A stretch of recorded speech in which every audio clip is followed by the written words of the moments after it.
So, Karthika పౌర్ణమికి దీపం పెట్టడానికి గుడికెళ్ళాం కదా! అక్కడైతే ఇలా అన్ని దీపాలు పెట్టారు గానీ వెలిగిచ్చలేదు. సో, ఎందుకని అడిగితే ఫస్ట్ అయితే దేవుడు ఊరేగింపు చేసి, తర్వాత అఖండ జ్యోతిని పైన పెట్టాక గుళ్ళో ఉన్న దీపాలన్నీ వెలిగిస్తారట.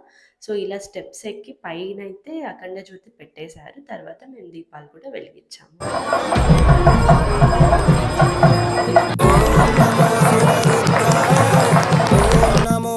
कंठाय ओम नमो हरनागाभरणाय प्रणवाय ढम ढम ढमरुकनादानन्दाय ओम नमो निटलाक्षाय ओम नमो भस्मांगाय ओम नमो हिमशैलावरणाय प्रमदाय धिमि धिमि ताण्डव केळीलोलाय